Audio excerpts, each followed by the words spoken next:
Sup. My name is Ray for the TheYugiohCouncil. Welcome to Guide to Your Side, where we focus on Necloths. Necloth. Well, basically, it's in the title, but they are a ritual heavy deck that basically can banish out your whole damn hands. They are formerly hard to side against because they were new. And they're looking to be tier 1 alongside with Killer Forts, Burning Abyss, and Shed Dolls. And this will probably take place during the January 2015 format, but it will take place in February 2015. Now, we are a few months off from that, but, well, you guys are playing online, so why am I going to hold off till it actually comes out? Why not just get the guide to your side now, right? So let's do this. We have Mirror of the Ice Barrier is the first card I'm going to talk about, and probably one of the best, if not the best card to use against them. During this turn, each time a card is removed from play from your hand or your side of the field and your graveyard by the effect of an opponent's effect monster, if a card in your hand is removed from play, this is the first effect. If a card in your hand is removed from play up to 2 cards in your opponent's hand. If this card you control is removed from play 2 cards your opponent controls. If a card in your graveyard is removed from play 2 cards your opponent controls. It's a very, very good side card against them.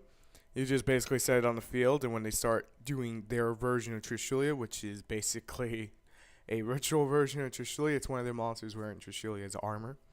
You're going to play this, and then you banish out 2 of their cards regarding how they banish out yours. But this is not the only way to side against them. This is one of the better options. It comes out of Sharp Strike Blast. There are a few ways that people are not looking at to side against them. We're going to cover in this entire video. But Mirror of the Ice Barrier is a great card to side against them because it's got the 3 effects, and then it's basically reliant on those 3 effects. But during this turn, each time a card is removed from play from your hand, so it's each time. It's not a once per turn thing, it's each time. So if they keep infinitely looping it, they're going to die because they're going to lose advantage. And you can actually combo this with something else that's on here, which we'll talk about right after this card, which is so underrated, is Mistake. Now, I've mentioned Mistake countless times about how you should pick it up, and even though it's not the format for it, you should still pick it up. Well, we're getting to the point that it's becoming relevant again. Let's put it that way. It's becoming extremely relevant because of the fact that Killer Fort search, Burning Abyss search, and now the Necloths absolutely search. This shuts down their searches. Till they have MST, this shuts them down. It shuts down any deck that's going to go for searches. It's basically Thunder King Ryo in a trap form. And I'm just going to read off the effect for the players who don't know. Neither player can add cards from their deck to their hand except by drawing them. So this will lock your opponent out completely of just taking cards from their deck and bringing them to their hands. And this is why you should pay attention to Mistake and why everyone is just ignoring it. It's like, oh, well, we've used that before. We're not using it again. Killer Fort Search, correct? Like 3 different ways. This shuts it down. Necloth search about 10, 20 different ways. I was calculating in my head. This shuts them down. Shed Dolls search to an extent. This shuts them down with that. But Shed Dolls can get around it easier. Keep that in mind. Burning Abyss. They constantly search. This shuts them down. No Scarm for you. They play Alucard. They target the back row. You flip this up. Alucard loses target because it's face up and they can't search. It is a $2 card. You can probably get it for like 50 cents on trollandtoad.com. And I have ordered them from the past, a few years ago, so you shouldn't have any problem. And use their 99-cent shipping to get this to you. So if you have not considered Mistake, consider it now. The other card I want to talk about, which is the OCG running, is Shared Ride. This is basically the Maxi version of every time your opponent searches out a card in their deck. After this card resolves, each time your opponent adds a card from their deck or graveyard to their hand this turn, except by drawing them, you immediately draw 1 card. Remember those days when we played Maxi and you would have like 15 cards off your opponent's special summoning left and right? Well, this is the second coming, but in search power. This is also another card you can get in the Mega Tins that you should probably be hoarding the fuck out of, and it's already starting to see a price increase, which we'll probably talk about in stock market if stock market comes out on the day of filming. Excuse me. Which will probably be today, Friday. So, Shared Ride, honestly, is one of my favorite things next to the other two, because you can actually combo this with Mirror the Ice Barrier, and then basically shut them out. Now, this only works until the end of the turn, so if they stop searching, you've already done your job. Slow clap. It's done its job. If not, well, then fucking you're just going to gain massive amounts of fucking cards. So, you gain that massive amount of cards, they can't banish out your hand. The only thing you have to be careful of, if there becomes a point where an infinite loop is plausible and conceivable, then you're going to have to watch out for that, and Effect Filler would probably stop it, but you get my point. Shared Ride is something you should be looking at if you're siding against them, because you're going to, when they try to banish your hand out or whatnot, you're going to constantly just have massive draw power. Most of them, if I'm not mistaken, are water based, so it's kind of hard to side. We don't have a we don't have a water imprisoning mirror. That's what the hell I should be saying. Or a water imprisoning jar. We don't have that, so gotta go with the next best thing. And this honestly is the next best thing. So if you're not playing it, you're not considering it, reconsider immediately. Go on eBay, go on Troll and Toad, buy this up. Alright, next card I want to talk about is Maxi. And the reason I want to talk about Maxi, even though people think hand traps are dead, which we will probably do a discussion on at some point, is because the deck special summons like a maniac. When special summons like a maniac, hey, free +1. It also works nicely with Shared Ride. It's like, motherfucker. Drop it when they go for the ritual summoning, and you will go +1, and that basically saves your hands, just like Shared Ride. They work really nicely together. There's not too much I could say about this, but honestly, if you're not considering playing Maxi when Necloths come out, you should consider it.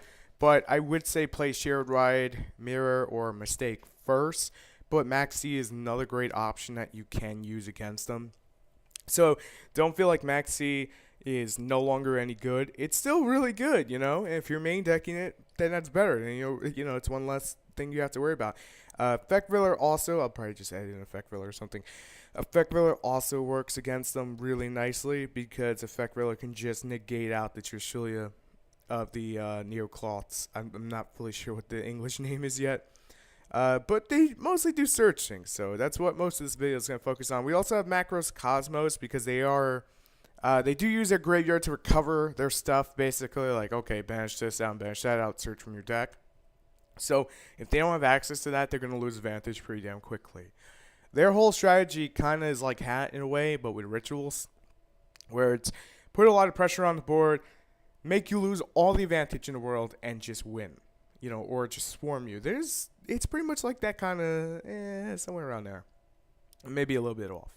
But Macros Cosmos basically says no Djinn, because you know if this is a ritual deck, there is the possibility of the non-special summoning Djinn in the deck. Tour Guide into Alley card with Necloth is still a thing that's pretty freaking good to do, and then this stops that play because it just goes no graveyard for you.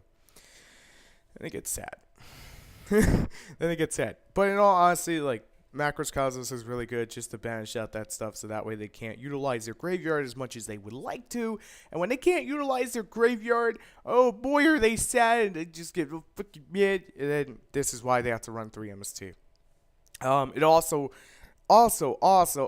hurts the Prepper Rights plays for them, because even though they'll still get the ritual out of the deck, they don't get the ritual spell card from the graveyard. So instead of getting 2 cards, they're only going to get the 1. So remember, advantage is nearly everything, especially in this matchup. It's nearly everything. And then having that advantage over your opponent is going to help you push for that game victory.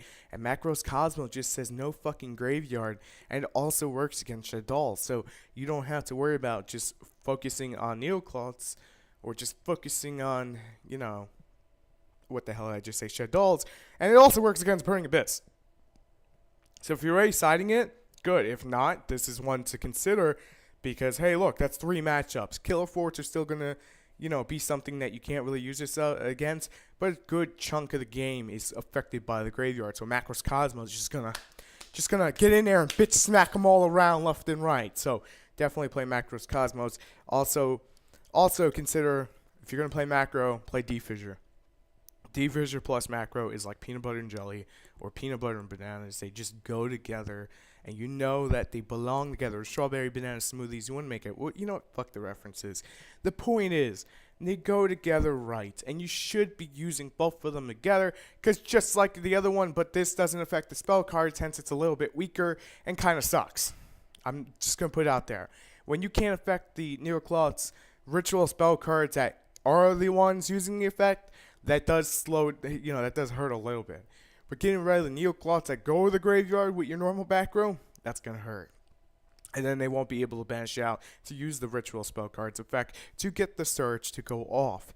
So you got to understand the matchup to break it down to the point where you could just bit smack it into next week. And that's what we're trying to do here in Guide to Your Side. So let me just keep going here. Imperial Iron Wall. Only good against the Necloth Trishula. I had to mention it because people talk about it. So cards cannot be banished. Pretty simple. Only really it's going to like Necloth. Besides the Trishula, there's also the ritual spell card that banishes out of the graveyard. This will stop that. Helps lose advantage. Not my favorite option to use against them, but it is one you can use if you're struggling to find ideas to use against them. This is one. But I want to talk more about this here. Skill Drain, Floodgate card. Why is it a Floodgate card? Because it stops effects. And when you stop effects, you shit on your opponent. Now, if you combine this with something like Imperial Iron Wall, or Soul Drain, or, I don't know, Mistake, Shared Ride, anything of that sort, you're basically going to shit on them. This is the one thing that Killer Forts actually do carry as a good matchup against the Necloths. But if the Necloths can take away their advantage, then it kind of sucks on them and it hurts. But Skill Drain is a great option for the monsters that come out on the board, and then they're just beaters. So if your beaters are bigger than their beaters, well, you know how that's going to pan out, am I right? So combine this with something like Mistake in its own right is sort of a Floodgate card, sort of, not exactly a Floodgate card, just sort of, in my eyes. Then you'll be able to lock your opponent out. But Skill Drain is one of my favorite things because not only does it work against them, it works against, let's see. It works against Shaddolls. It works against Burning Abyss. It works against about everything except Killer Forts. So your Killer Fort matchup's going to suffer for it.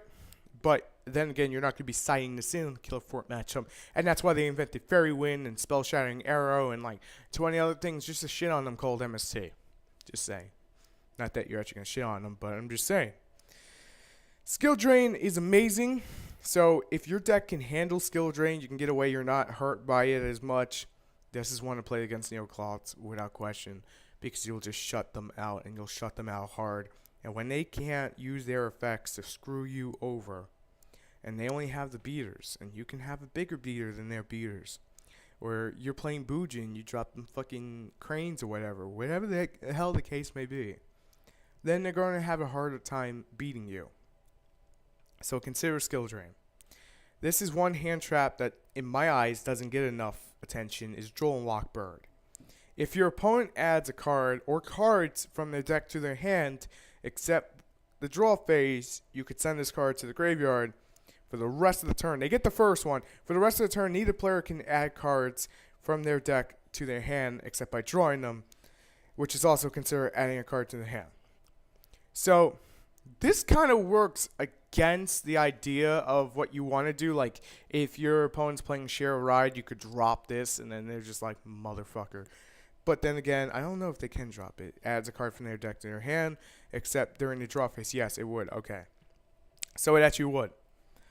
Now, I like Droll and Lockbird a lot, but I just wanted to bring it up in case anyone else is going to bring it up.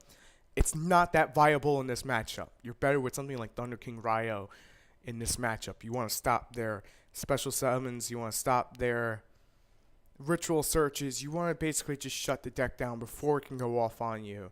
And if it goes off on you, that's why we have things like Shared Ride and Maxi to recover, and Effect Veil to negate, or Breakthrough Skill, or Feed in His Chain. These are all useful things, so take a pen and paper and start writing them down, just in case I can cover it. Vanity's Emptiness is going to be the final card we talk about, and there's a reason we're actually talking about it during this time. The deck is highly special summon based. Highly heavy base special summoning. because it's a ritual deck. Shut down the special summoning, you win the game. Keep in mind, though, they could shut your Vanity's Emptiness off, so if you come against a player that knows how to deal with Vanity's Emptiness and has an out to it, your ass is in trouble. Just in trouble. That's all I gotta say. I'm gonna leave it at that because I feel like we covered everything that we needed to say. Because Vanity's Emptiness doesn't need like a 3-minute explanation why you should be running it. Just stop special summonings, shut them out, done. That's how it is. So, what I need from you guys is very simple. Let me know what you would like to see on the next guide to your side. I already have a few ideas of my own, but I like to hear from you guys because that's what the hell us YouTubers are supposed to do. We're supposed to act, and you guys are supposed to tell us, and we're supposed to stay connected forever. Besties. Also, make sure to rate, comment, and subscribe. Subscribe only if you're new. Rate if you enjoy the video or you disliked it, whatever. You suck. Kidding. Leave a comment. Let me know what you think. If there's any counters I didn't mention, so we can actually create a discussion pool in the comment section and come up with new ways of going against them. Now, I'm going to go film some more. So, anyway, thanks for watching. I'm Reed for the Yu-Gi-Oh! Council. I will see you next video. As always, peace.